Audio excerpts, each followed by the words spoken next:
Je veux t'annoncer que Dieu parfois est très exigeant. Nous avons une idée de ce Dieu qui est un papa gâteux, qui ne fait que nous caresser dans le sens du poil, qui ne nous exige rien. Je vous annonce aujourd'hui que Dieu est très exigeant. Pourquoi est-ce qu'il est exigeant? Parce qu'il a déposé en nous les ressources nécessaires pour lui obéir. Et parce qu'il sait que si on nous exigeons de faire les choses qu'il veut, que nous allons vivre la vie que nous sommes censés vivre.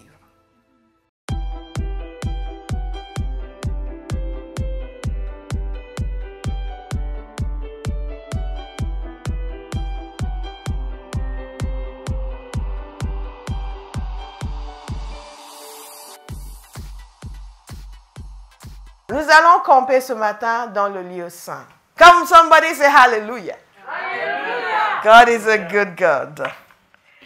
Alors la nuée couvrit la tente, verset 34. La tente de la rencontre et la gloire de l'Éternel remplit le tabernacle. C'est tout ce que nous cherchons.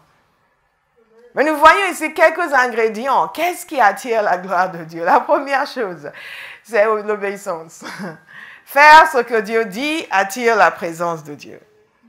Nous sommes une génération qui veut faire ce que nous avons envie de faire et crier, mais Seigneur, pourquoi? Seigneur, pourquoi? Seigneur, pourquoi?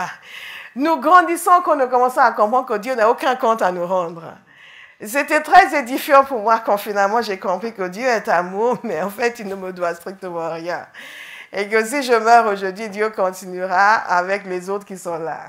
Et si je n'obéis pas, il va fonctionner avec quelqu'un qui va lui obéir. Et qu'en réalité, c'est dans mon intérêt de me courber, de me soumettre, d'obéir et de faire sa volonté. Ce qu'ils ont fait ici, ils ont fait sa volonté. Quand ils n'ont pas fait sa volonté, qu'ils ont construit le veau d'or, il était en colère contre eux. Quand ils ont fait sa volonté, sa gloire est descendue. Abraham, est-ce que c'est compliqué? Non. Quand nous faisons sa volonté, sa gloire descend. Alors je vais inviter quelqu'un à cesser d'argumenter avec le Saint-Esprit. À cesser de, oui, je sais que je dois, mais arrêtez vos arguments. Vous pouvez argumenter, même pas avec moi. J'ai décidé de ne plus argumenter avec les gens. Non, ah, tu ne veux pas le faire? Ok, dans 5 ans, nous en parlerons. Nous allons nous soumettre au Seigneur. Amen. Ce que Dieu cherche, c'est un peuple qui est en accord avec lui. Amen. Nous ne pouvons pas dire que nous l'aimons si nous ne faisons pas ce qu'il veut. Et dans toute cette série sur... équipé par l'Esprit, et ensuite Jésus dans le tabernacle, nous voyons la préscience, la grande sagesse, la connaissance infinie de Dieu, son omniscience, sa supériorité vis-à-vis de nous. Si vous ne retenez rien de tous ces chandeliers, ces tables de pas de proposition, pas de la présence ou de l'âge, retenez ceci. Dieu est grand, Dieu est puissant, Dieu est omniscient, Dieu nous est supérieur, infiniment supérieur. Ses pensées sont au-dessus de nos pensées. Ses idées dépassent notre imagination. Et nous ne pouvons les concevoir que si nous les communiquons. Amen. Quelle que soit la logique que nous avons, dès lors où on n'est pas en phase avec sa logique, elle est mauvaise. Sa logique est la seule bonne. Il est souverain sur la terre, souverain sur tout ce qui existe. Il lui seul est Dieu. Dites supérieur. Supérieur. Supérieur. Nous nous soumettons donc à sa volonté et sa gloire se manifeste. La nuée couvrit la tente de la rencontre et la gloire de l'Éternel remplit le tabernacle. Moïse ne pouvait pas entrer dans la tente de la rencontre parce que la nuée restait dessus et que la gloire de l'Éternel remplissait le tabernacle. Et à chacune de leurs étapes, les Israélites partaient quand la nuée s'élevait au-dessus du tabernacle. Et si la nuée ne s'élevait pas, ils ne partaient pas. Vous voyez à quel point ils étaient conduits par le Seigneur. C'est une image de l'Église qui est censée être conduite par le Saint-Esprit. Dieu ne nous a pas donné le Saint-Esprit pour argumenter avec nous. Il ne nous a pas donné le Saint-Esprit pour nous donner des explications. Il nous a donné le Saint-Esprit pour nous donner des instructions, pour nous donner la direction, pour nous amener à le connaître. Et tout cela fonctionne merveilleusement quand nous avons des cœurs bien disposés. Rappelez-vous, la première chose que Dieu a dit à Moïse, c'est que tous les gens qui avaient le cœur disposé puissent venir apporter leurs offrandes et aussi participer à la construction du tabernacle. Même les artisans devaient avoir un cœur bien disposé. Bien disposé. Donc, je vais inviter quelqu'un à Bauhaus. Ne laissez pas cette série passer avant que votre cœur ne soit changé. Il ne s'agit pas juste de connaître, les différents éléments du tabernacle. Nos cœurs doivent être changés. Plus jamais, Dieu ne doit trouver en nous un cœur qui n'est pas bien disposé. Un cœur qui doit être persuadé pour obéir. Un cœur qui doit être convaincu pour suivre. Un cœur sur lequel on doit attendre longtemps avant qu'il ne se décide à faire ce qu'il est censé faire.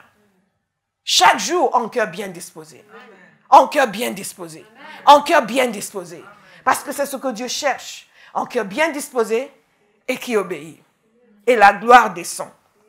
J'ai noté un certain nombre de points avant d'entrer dans le détail de tous ces éléments. C'est ceci. Nous devons comprendre le plan éternel de Dieu et les différentes dimensions de ce plan. Nous avons vu que son objectif, c'est de demeurer avec l'homme. Ce qui a été rendu impossible par la chute a été rendu possible par la rédemption. La réconciliation et la restauration de tout ce qui a été perdu. Et quand nous étudions le tabernacle, nous l'étudions dans ce contexte de ce que Dieu a fait pour réconcilier l'homme avec lui-même, pour maintenir une relation avec l'homme avant que la rédemption ne puisse s'opérer à travers Jésus. Et à chaque étape de son plan, il prépare les dons, les capacités qu'il donne à ceux qui ont le cœur bien disposé et qui se laissent enrôler dans son armée pour le servir et servir sa cause. N'oublions pas que le but de Dieu, c'est d'amener la restauration de ce qui a été perdu, d'amener l'homme à être réconcilié avec lui et à exécuter sa volonté sur la terre. Le but de Dieu, ce n'est pas simplement de vous donner une vie agréable. Dieu ne vit pas pour vous donner une vie agréable. Dieu n'existe pas pour vous faire plaisir. Il fait son plaisir. Et dans son plaisir est notre plaisir. Parce que nous faire du bien fait partie de ce qui lui fait plaisir. Est-ce que vous me suivez? Donc, quand nous lui demandons de nous faire du bien, nous le demandons dans le contexte de son plaisir et sa volonté qui doit être exécutée dans votre vie. Quand vous réagissez contre la maladie, que ce ne soit pas uniquement parce que vous êtes malade, que vous ne vous sentez pas bien, que ce soit aussi parce que, Père, ce n'est pas ta volonté. Amen. Et ta volonté doit être exécutée dans ma vie. Amen. Que ma famille ne soit pas convertie, ce n'est pas ta volonté. Amen. Et ta volonté doit être exécutée dans tout ce qui me concerne, tout autour de moi. Les désirs de Dieu doivent devenir réalité. Amen. Et je m'oppose à tout ce qui s'oppose à ta volonté. N'oubliez jamais, Dieu a un plan. Il est toujours en train d'exécuter son plan. Nous nous mettons dans son plan pour exécuter son plan. Et tout cela fait partie de son plan. Ce ne sont pas des éléments isolés. Quand vous regardez toute l'histoire du peuple d'Israël, c'est tout un plan qui est en train de se dérouler. Aujourd'hui encore, quand Jésus est venu sur terre, c'était un plan qui était en train de se dérouler. Quand il a quitté la terre en disant, allez, faites des nations des disciples, cela fait partie de son plan. Quand vous êtes là, vous recevez, vous mangez, vous buvez et vous ne faites rien pour faire des nations des disciples, vous êtes en dehors de son plan. Peu importe combien de voitures vous avez, combien de maisons vous avez, ça n'a aucune valeur éternelle. La seule chose qui compte, c'est quelle est votre participation dans ce plan de Dieu. Quand on appelle les gens pour prier, vous n'avez pas le temps, vous avez d'autres occupations. Quelle est votre participation dans le plan de Dieu? Ce plan nous dépasse. Et nous avons notre part. Et à chaque étape de son plan, il libère des dons, des capacités à ceux qui sont bien disposés. Et notre but, c'est toujours de déterminer ce qui est sur le cœur de Dieu, de nous mettre en accord avec lui, pour que toute sa volonté soit exactement manifestée dans nos vies. Pourquoi je ne mourrai pas et je vivrai? Parce que j'aime le monde? Non. Si ça ne tenait qu'à moi, je partirais aujourd'hui. Quand vous avez vu l'autre côté, vous n'avez aucune envie de rester ici. Il y a une dimension d'intimité avec Dieu. Nous en parlerons la semaine prochaine lorsque nous allons parler du Saint des Saints. Il y a une dimension d'intimité avec Dieu qui vous donne le dégoût de la vie sur terre. Vous commencez à connaître Dieu, à le voir, à dire, mais qu'est-ce que je fais ici? I want to be with Jesus. Et l'apôtre Paul dit, je préfère être parti, être auprès du Seigneur. Mais pour vous, pour votre bien-être, pour le travail de l'évangile, je reste ici. Est-ce que vous me suivez? C'est pour cela que nous crions pour être éclairés, que nous demandons la révélation.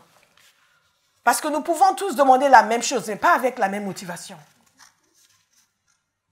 Mais ce plan de Dieu, c'est que le monde soit couvert de sa gloire. C'est que les générations connaissent le Christ. C'est qu'elles soient réconciliées avec lui. Et c'est la seule raison pour laquelle nous sommes là. Entre-temps, pendant que nous sommes sur terre, il y a un certain agrément qui va donner à la vie sur terre, n'est-ce pas? Il vous permettre là de ne pas être SDF, parce que ça n'arrange franchement pas sa volonté. Que vous ayez une maison, et en plus une maison, vous avez de l'espace pour recevoir du monde et pour faire des cellules de maison, c'est tout à fait dans sa volonté. Bien aimé, il est important pour nous de comprendre pourquoi nous sommes là. Et tout ce que Dieu a fait, tout avait un sens.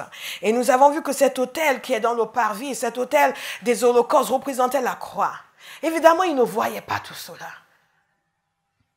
Mais Dieu savait ce qu'il faisait.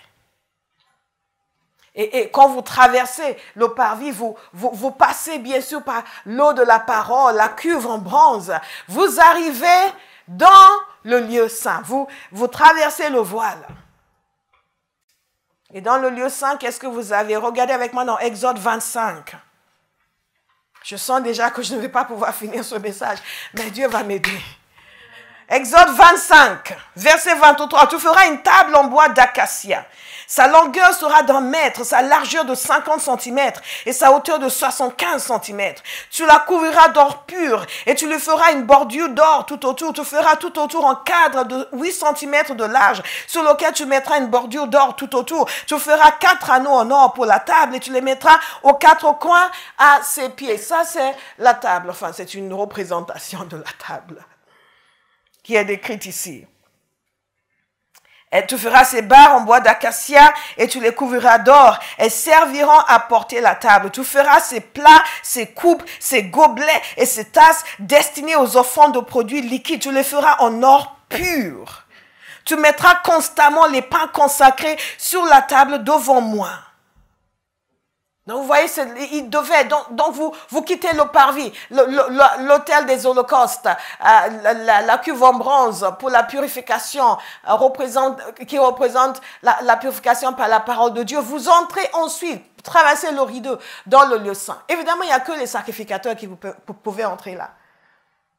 Bien aimés, si nous ne comprenons pas ces types qui sont l'ombre des choses à venir, nous n'allons pas valoriser le sacrifice de Jésus. C'est pour cela que je suis né de nouveau, mais bon, j'aime pas trop prier. You have a problem.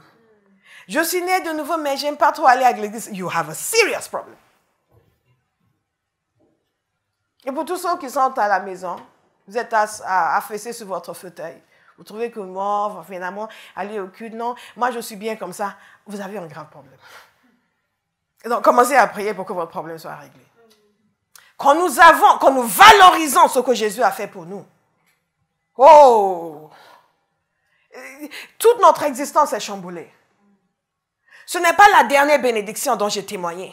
Ce n'est pas le dernier, la dernière réponse à la prière. C'est comme ça que nous fonctionnons dans l'église aujourd'hui. La croix n'a plus de sens pour nous. Le sacrifice de Jésus n'a plus de valeur pour nous. La seule chose qui a de la valeur, c'est que le Seigneur m'a donné de l'argent pour payer ma maison la semaine dernière. Il m'a donné un mari. Mais quand Jésus est mort à la croix, oui, amen. Il a versé son sang. Alléluia. Remerciez le Seigneur. Amen. Merci Seigneur pour la croix. Mais oui, le Seigneur t'a donné un mari.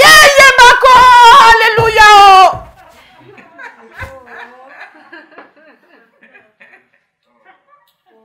Nous avons un problème. Nous avons un problème. Nous sommes plus excités par un être humain que par Jésus.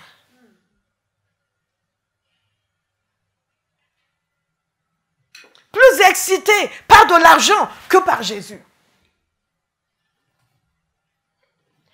Et toutes ces choses font partie de ce que Dieu utilise pour asseoir en nous la conscience de la grandeur de ce que Jésus a fait pour nous. Parce que positionnez-vous là, que vous fassiez partie de ce peuple que Dieu aimait tant, mais qui chaque jour devait venir faire des sacrifices, chaque jour. Et ce que nous oublions, pour tous ceux qui serrent les dents quand c'est le moment des offrandes, ce que nous oublions, c'est que les animaux qu'ils apportaient pour les holocaustes leur appartenaient. Et ils devaient apporter le meilleur. Et à chaque fois, ils apportaient le meilleur. Imaginez ces gens, on veut garder le meilleur pour soi, mais ils doivent sortir le meilleur et aller l'amener pour les holocaustes. God is a good God. Tous les jours.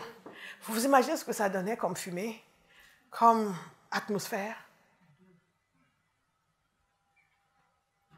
Vous, tout ce qu'on vous demande, c'est lève les mains, prie en langue. Oui, mais bon, oh Seigneur, c'est... Yes, that's the word. That's the word. Et donc, il leur donne des instructions pour la table qui est dans le lieu saint. Et sur cette table, il devait mettre du pain.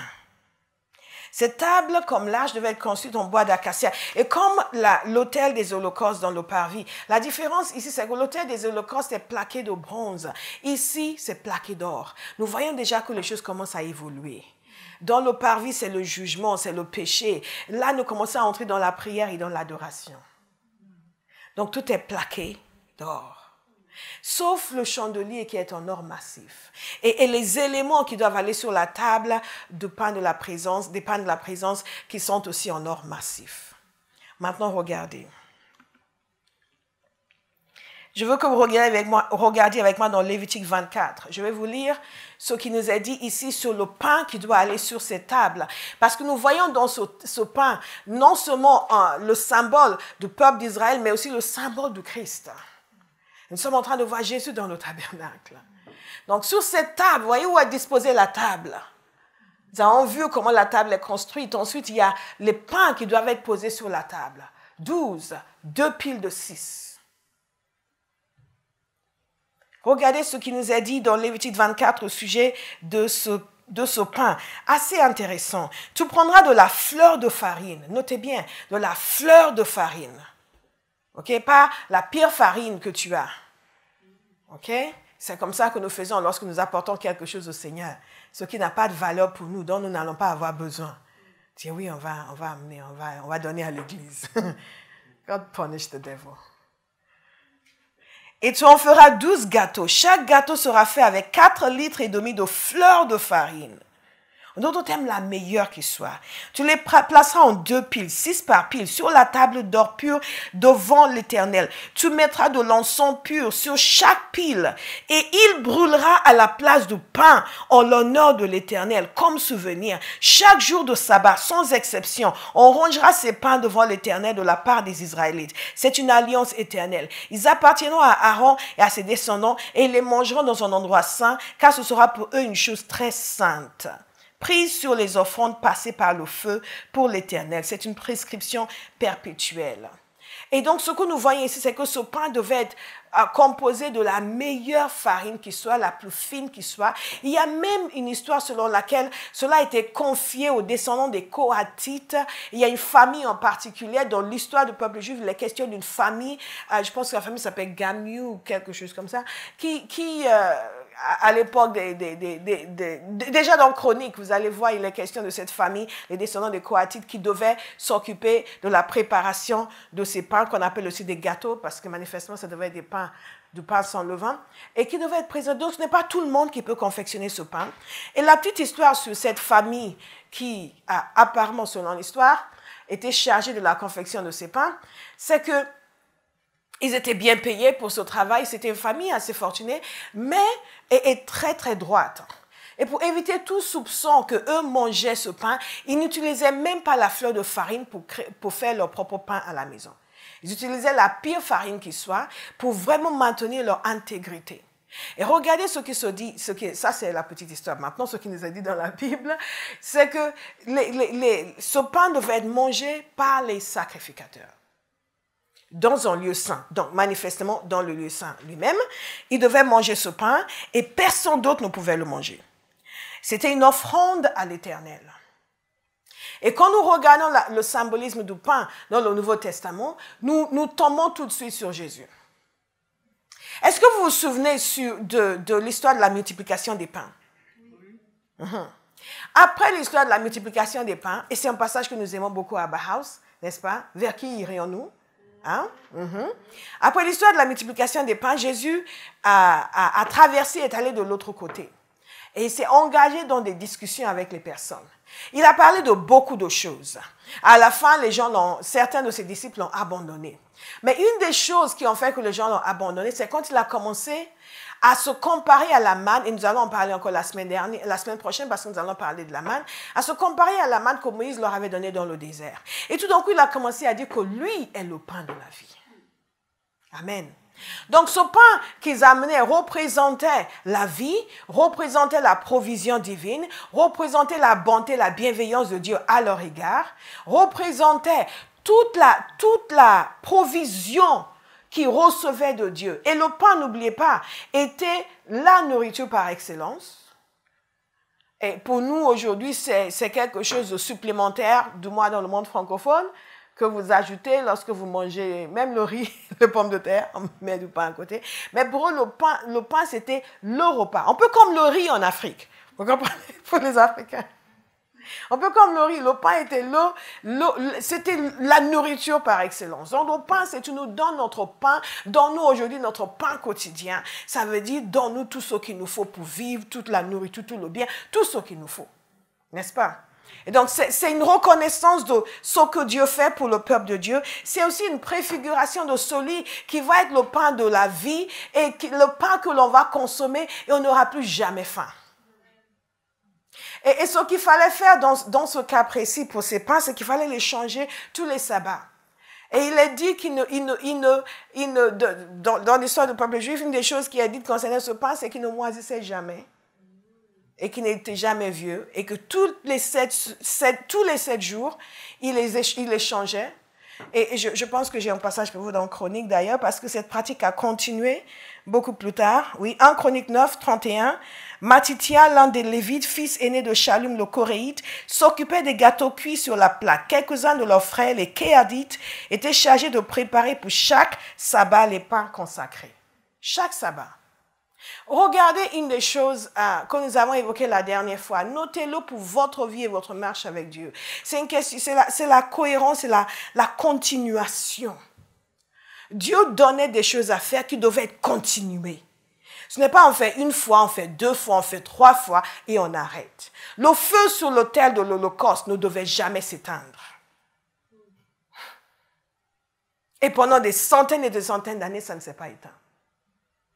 Et ici également, ce pain ne devait jamais manquer. Tous les sabbats, ils devaient être changés. Et c'est exactement ce qu'ils ont fait. Tous les sabbats. Posez-vous la question de savoir, qu'est-ce qu'il y a dans votre vie, dans votre marche avec Dieu, qui doit être continu, que vous faites sporadiquement. Mais Dieu n'est pas dans des actions sporadiques. Quand vous regardez la parole de Dieu, Dieu a toujours demandé aux gens de faire et de continuer à faire. Ah, il est jeune. Oh, après le jeûne, toute la semaine, j'ai prié. Et après, plus rien. Ce qui nous fait avancer dans notre marche avec Dieu, qui développe une relation solide avec Dieu, ce n'est pas simplement ce que nous faisons ponctuellement, c'est ce que nous faisons en continu. On continue, on continue, on continue, on continue. Tous les sabbats, il fallait changer le pain. Est-ce que tu en aurais été capable? Et les gens à qui c'était confié n'ont pas failli une seule fois. Et il était dit d'ailleurs concernant cette famille qu'il n'y avait pas une seule fois où il y avait un problème, le pain était toujours parfait. Pas une seule fois, l'un était imparfait, tordu, ceci, pas bien cuit, rien. Toujours parfait. Je veux inviter quelqu'un aujourd'hui à prendre une décision devant le Seigneur, que ce que tu me demandes sera toujours fait avec perfection. Quand il le faut, comme il le faut. On n'aura jamais à venir chercher où est un tel. Tous ces gens qui avaient des tâches dans le tabernacle, non seulement on fait ce qu'il fallait faire, mais on continue à faire ce qu'il fallait faire. Dites à quelqu'un, continue. Tu dois continuer. Tu dois continuer. Tu dois continuer. Tu ne dois pas simplement commencer. Tu dois continuer. Maintiens le cap. Dans ton service pour le Seigneur, maintiens le cap. Ce que tu dois faire chaque jour, fais-le. Allez-y, dites à quelqu'un. Ce que tu dois faire chaque jour, fais-le. Ce que tu dois faire toutes les semaines, fais-le. Parce que c'est ça qui est agréable devant Dieu. Alléluia. Il y a beaucoup de travers dans notre marche avec le Seigneur, surtout nous les charismatiques. Nous avons quelque chose à faire, nous nous attendons à ce que chaque mois Dieu vienne nous encourager. Chaque mois, Seigneur, est-ce que je dois faire? Je ne sens plus ta présence. Vous n'avez pas besoin de sentir. Faites simplement. Faites. Vous avez un devoir, faites. Vous n'avez pas besoin que Dieu vous dise à chaque fois, oui, je suis encore là, ma fille. Non, non, non, non, non. Nous ne sommes pas des bébés. Amen. Nous sommes des gens fiables. Vous continuez à le faire. Vous continuez à le faire. Quand il veut que vous arrêtiez, il vous le dira. Tant qu'il n'a pas dit arrête, continuez. Oui, mais j'ai demandé au Seigneur, je ne sens pas. Vous n'avez pas à sentir. Faites. Les gens qui faisaient ce pain tous les sabbats, ils n'ont pas entendu la voix du Saint-Esprit toutes les semaines leur dire qu'il fallait faire. Cette semaine-ci, il faut que tu fasses. Hein. Cette semaine-ci, il faut que tu fasses. Hein. Cette semaine-ci, il faut que tu fasses. Parfois, les gens disent, oui, mais je prie, je demande ici, est-ce que je dois vraiment, est-ce que je dois être au culte aujourd'hui? Depuis quand il est venu te dire que tu ne dois plus être? Ou que c'est quelque chose sur lequel on réfléchit chaque semaine?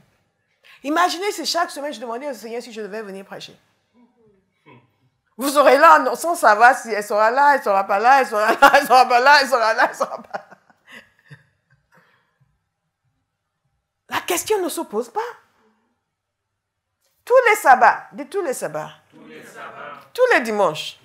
Tous les dimanches. Tous les dimanches. Tous les dimanches. Tous les dimanches matin. Tous les dimanches après-midi. Tous les dimanches matin. Tous les dimanches après-midi. Ce que nous avons à faire, nous prenons la décision de faire une fois pour toutes. Quand vous vous consultez à chaque fois pour savoir si cette fois-ci je vais faire, vous êtes en train de jouer le jeu du diable. Il va dire, oh, celui-là n'est pas stable. Je vais venir l'encourager à ne pas faire.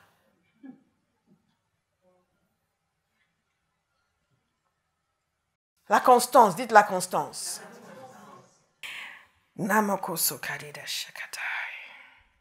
Jésus est le pain de vie. C'est lui qui nous donne le vrai pain, qui ne s'arrête jamais. Jésus est celui qui a donné toute sa vie, qui a accompli l'alliance. Ce pain était le symbole de leur alliance avec Dieu. Et celui qui a accompli pleinement l'alliance pour nous, c'est Jésus lui-même. Regardez ce que Jésus dit sur lui-même dans Jean 6, verset 48.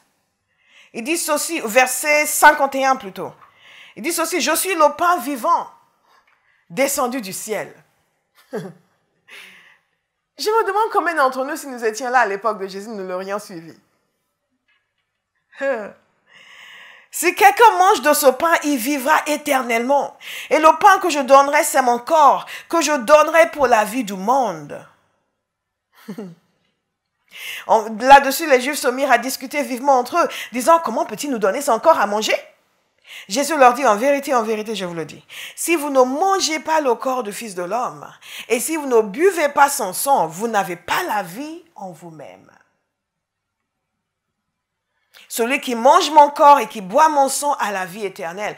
Et moi, je le ressusciterai le dernier jour. En effet, mon corps est vraiment une nourriture et mon sang est vraiment une boisson. Et nous allons continuer avec ce passage la semaine prochaine. Jésus est la nourriture du peuple à l'intérieur du sanctuaire. Et remarquez que ce pain était consommé uniquement par les sacrificateurs. Qui sont les sacrificateurs de la Nouvelle Alliance? Pasteur Bola? Non. Qui sont les sacrificateurs de la Nouvelle Alliance?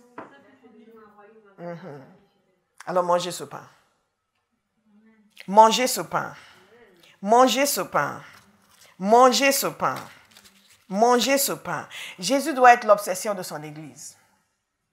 Pas ce qu'il donne, mais ce qu'il est. Connaître Jésus doit être l'obsession de son Église. Être intime avec Jésus doit être l'obsession de son Église. Chaque jour, Lord, I want to know you. Lord, I want to know you. Chaque jour. C'est le chinois pour dire, Seigneur, je veux te connaître. Amen. Lord, I want to know you. Lord, I want to know you. Lord, I want to know you. Seigneur, je veux te connaître. Je veux te connaître. Est-ce que tu le dis chaque jour? Pas encore. Est-ce que tu le dis chaque jour? Je le dis, mais pas tous les jours. L'obfuscation. Je le dis, mais pas tous les jours. Est-ce que tu le dis chaque jour? Je le dis, mais pas tous les jours. Kama, c'est Kama. Dites à quelqu'un, ça doit être une obsession. de connaître Jésus, de marcher avec Jésus, de suivre Jésus, de servir Jésus. Alléluia. Je prie pour toi que cela devienne ton obsession. Au nom de Jésus, amen. C'est ce que nous sommes venus faire ici ce matin. Ce dimanche, tous les 7 jours, nous venons pour consommer Jésus. Nous venons pour recevoir le pain de vie, pour le connaître dans une autre dimension, pour être encore plus amoureux de lui, pour le désirer encore plus.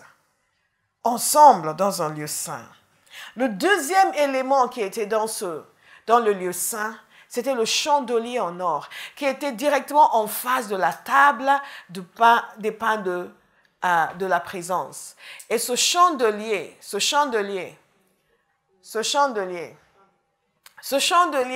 était en or massif. Tu feras un chandelier en or pur. Ce sera, regardez Exode 25, 31. Ce chandelier sera fait d'or battu. Son pied, sa tige, ses coupes, ses pommes et ses fleurs seront d'une seule pièce. Parfois, Dieu est très exigeant. Non seulement nous apprenons son plan, mais nous apprenons aussi son caractère. Je veux t'annoncer que Dieu parfois est très exigeant. Nous avons une idée de ce Dieu qui est un papa gâteux, qui ne fait que nous caresser dans le sens du poil, qui ne nous exige rien. Je vous annonce aujourd'hui que Dieu est très exigeant. Pourquoi est-ce qu'il est exigeant?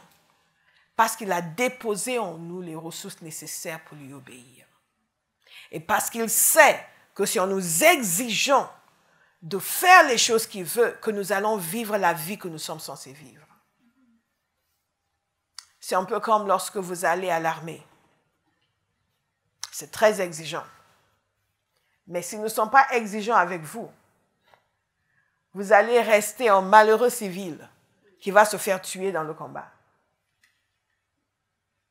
Et beaucoup de chrétiens se font tuer dans le combat parce qu'ils n'acceptent pas les exigences qui leur sont imposées.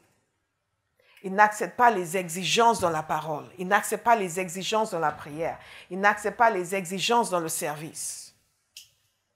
Et quand Satan vient frapper à la porte, il les dévore. Ce ne sera pas votre témoignage. Amen. Ce ne sera pas votre témoignage. Amen. Donc nous acceptons ces exigences. Et parfois ces exigences sont faites pour nous façonner et faire de nous des hommes et des femmes dont la vie témoigne de la grandeur de Dieu. Ces exigences sont là pour refléter sa gloire. Ces exigences sont là afin que les gens puissent, à travers la transformation qui s'opère en nous, voir la grandeur de notre Dieu.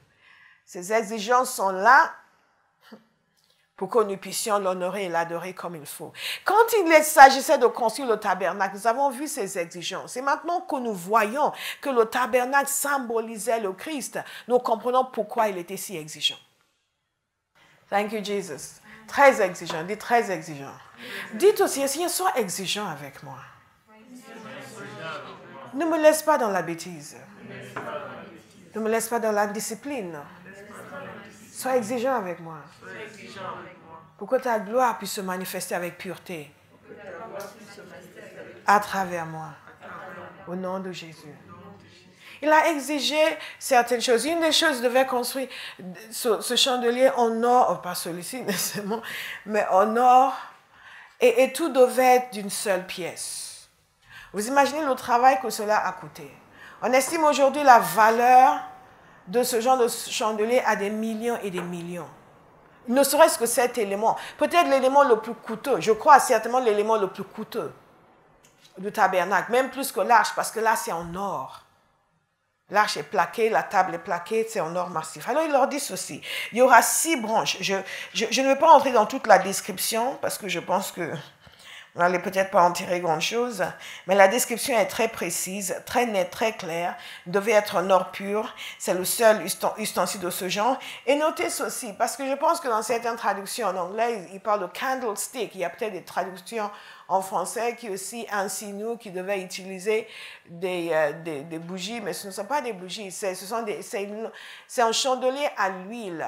Il fallait qu'ils apportent de l'huile d'olive pour ce chandelier. Regardez avec moi dans Lévitique 24. Lévitique 24. Quelqu'un peut nous lire Lévitique 24, s'il vous plaît?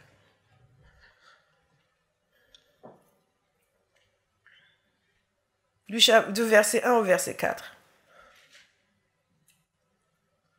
L'Éternel parla à Moïse et dit: ordonne aux enfants d'Israël de t'apporter pour le chandelier de l'huile pure d'olive concassée, afin d'entretenir les lampes continuellement. Comment? Continuellement. Comment? Continuellement. Comment? Continuellement. Comment? Continuellement. Comment? Continuellement. Comment? Continuellement. C'est en dehors du voile qui est devant le témoignage, dans la tente d'assignation, qu'Aaron la préparera pour que les lampes brûlent continuellement. Comment? Continuellement. Comment? Continuellement. Comment? Continuellement. Comment? Continuellement. Ok. Du soir au matin, en présence de l'Éternel. Alléluia. C'est une loi perpétuelle pour vos descendants. Il arrangera les lampes sur le chandelier d'or pur pour qu'elles brûlent continuellement devant l'Éternel. Continuellement. Continuellement.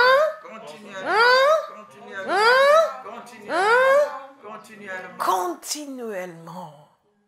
De même que les pains qui devaient être remplacés tous les sabbats, ça ne doit jamais manquer. Il n'y a pas un sabbat où on ne les remplace pas. Il n'y a pas un sabbat où on mettra 10 au lieu de 12. Ou 13 au lieu de 12. Ou 11 au lieu de 12. Ou un pain avec une partie cassée. Oui, en fait, je n'ai pas pu parce que c'était en accident de transport. Donc, il y a un morceau qui est cassé. Ce n'est pas trop grave. Je dis, c'est pas, ça va. Ici aussi, les lampes devaient brûler continuellement. Dans la version seconde 21, il dit ceci: constamment. Ça ne doit jamais s'arrêter. Est-ce que vous voyez un lien dans tout cela? L'autel des holocaustes, les pains consacrés, le chandelier, continuellement. Pour maintenir la présence constante et continue du Seigneur dans notre vie, il doit y avoir une communion, une communication, un service, une adoration, une prière constante et continue. Il y a quelque chose que vous offrez continuellement au Seigneur qui vous permet de bénéficier continuellement de sa présence, de sa grâce, une conscience aiguë de sa personne, qui n'est pas le fruit de « tu es où, Seigneur? Touche-moi, touche-moi, touche-moi », qui est le fruit d'une obéissance continue.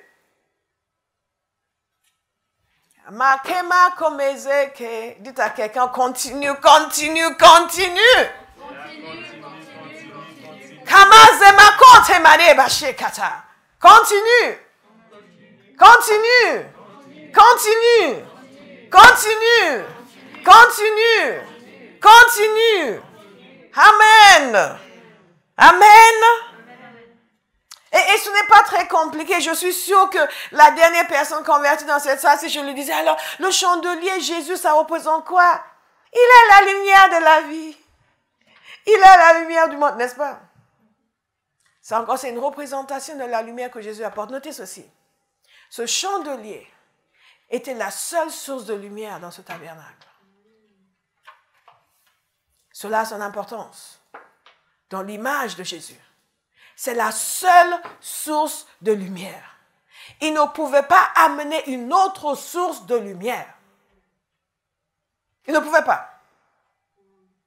Uniquement ce chandelier. Il ne pouvait pas amener un autre type de pain que celui qui a été demandé. Il ne pouvait pas le poser d'une autre manière. Il fallait qu'il y ait 2 piles de 6. Il ne pouvait pas avoir 4 piles de 3. 2 piles de 6. Je veux que vous compreniez que nous servons un Dieu de rigueur. Nous apprenons beaucoup de choses sur le caractère de Dieu. L'amour de Dieu n'est pas l'approbation de la bêtise. L'Église dans notre génération doit devenir plus rigoureuse et moins enclin à des actions émotionnelles et instables. Sur prétexte que Dieu est bon, mais il n'est pas stupide. Et il n'aime pas le désordre. De même, ce chandelier doit brûler en continu. Regardez toutes les choses qu'il devait continuer à faire. Le feu à l'extérieur sur l'autel ne devait pas s'éteindre. Les pains ne devaient pas manquer. Le chandelier, les lampes ne devaient pas s'éteindre. Tous les jours, 2 fois par jour, le sacrificateur devait venir pour s'occuper des lampes. Le matin, lors du sacrifice du matin. Le soir, lors du sacrifice du soir. Constamment. Tous les jours. Abraham, je vous invite à vous réveiller et à décider que votre manière de servir le Seigneur va changer. Votre manière de vivre avec Dieu va changer. Arrêtez de chercher la facilité, ce qui ne va rien vous coûter. Si ça ne vous coûte rien, ça ne vous apportera rien. Alléluia. Pour être ici ce matin pour prier, je ne me suis pas réveillée à 6 heures du matin. Et même pas à 5 heures du matin. Même pas à 4 heures du matin. Vous me suivez? Makame kana manzekele mando podesha linda boko menka de ayamana kate. Il y a quelque chose à faire. On continue. On continue. On continue. J'ai entendu l'histoire d'un serviteur de Dieu qui n'a pas continué. Toutes les semaines, il allait prier. Il allait sur une montagne. Vous savez, ces endroits où les gens puissants vont. 3 jours par semaine. Il revenait ensuite pour faire son culte puissant. Et un jour, là, il allait prier. Quelqu'un d'autre est venu prier. Et il a prié pour la personne qui avait un besoin. Il a prié pour la personne. Et la personne a eu la réponse. La réponse, c'était un contrat qui n'avait pas été payé, qui a été payé dans des millions et des millions. Et donc, la personne est revenue pour trouver le serviteur et l'a remercié. Vous savez comment il l'a remercié? En le bénissant financièrement. C'était la fin de ces semaines, de ces jours de prière. Il n'a pas continué.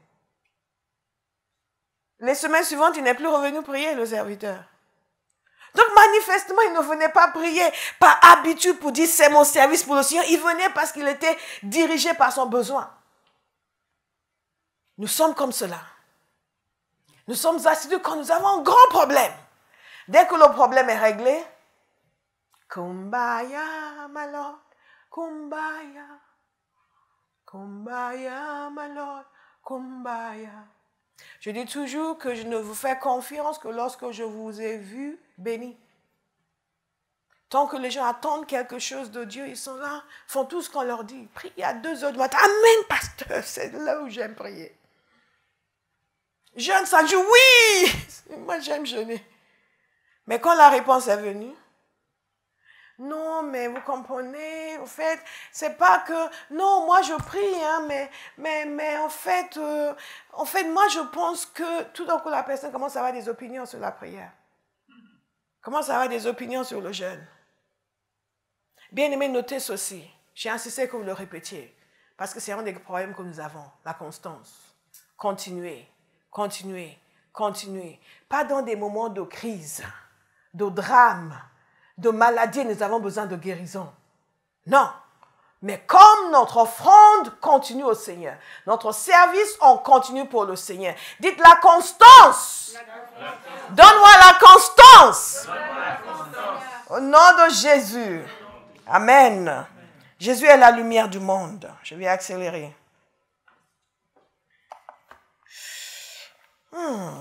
Jésus est la lumière du monde. Qui le dit? Jean le dit. Jean 1,3.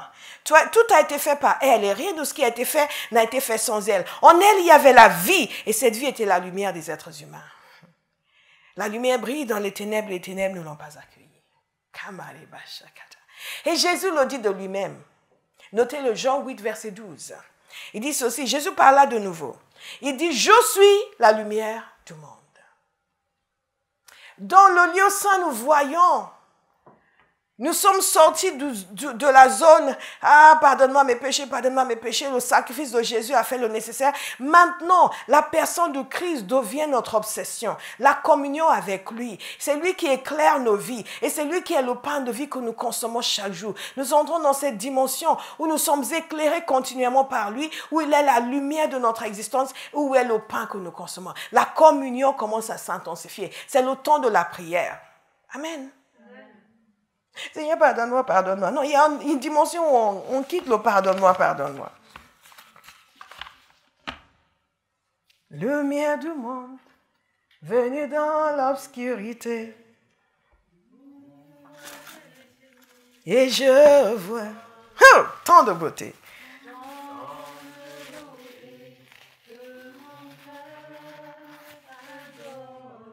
Je sais que ma vie est en toi.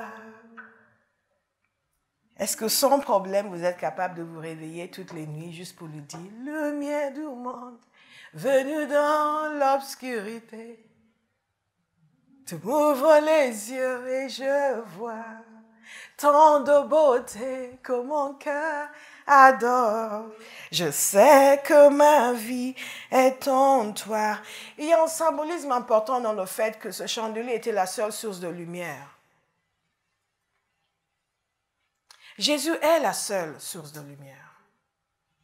Jésus est la lumière du monde. Et il dit ceci, qu'est-ce qu'il dit ce concernant? Celui qui me suit ne marchera pas dans les ténèbres, mais il aura au contraire la lumière de la vie. Moi, la lumière, Jean 12, 46, moi, la lumière, je suis venu dans le monde afin que quiconque croit en moi ne reste pas dans les ténèbres. Il est la seule lumière. Et ceux qui ne croient pas en lui restent dans les ténèbres.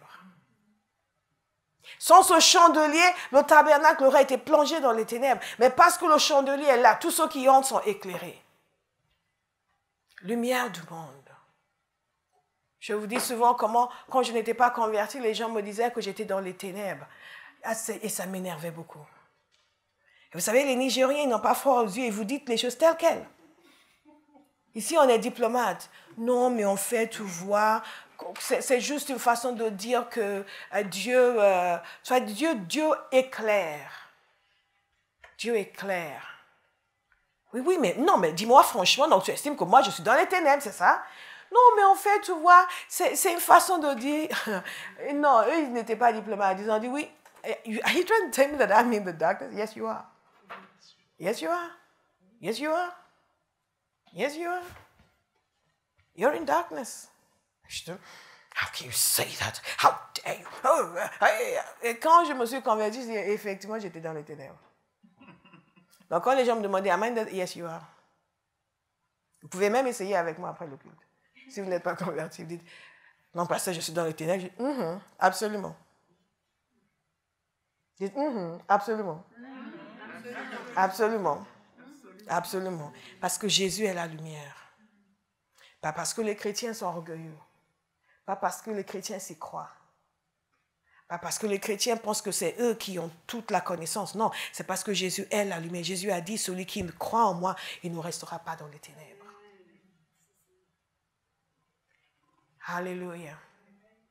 Et si vous suivez en ligne ce matin et que vous ne croyez pas encore en Jésus, mettez votre confiance en lui. Vous ne resterez pas dans les ténèbres. Amen. C'est la promesse que Jésus donne. Et il accomplit sa promesse. Et là, le dernier élément, quelqu'un dit « Amen, merci pasteur !» Je vous invite à méditer sur ces éléments. Méditez sur la signification. Méditez sur tout ce qu'ils avaient à faire pour offrir un culte au Seigneur. Et remercier Jésus pour la croix. À quel point il a simplifié les choses. Il a fait les choses de façon définitive. Et s'il n'a pas suivi le message de la semaine dernière, suivez-le vraiment. C'était sur l'autel et sur la croix. L'autel des parfums. Exode 30. Est-ce que quelqu'un peut nous lire? Je crois que c'est bien Exode 30, du verset 1 au verset 8. Nous avons la même chose dans Exode 37, mais nous allons lire Exode 30. Quelqu'un peut nous lire Exode 30, du verset 1 au verset 8. Thank you, Jesus. Tu construiras aussi un autel pour faire brûler des parfums. Tu le feras en bois d'acacia. Il Il sera carré, Mhm.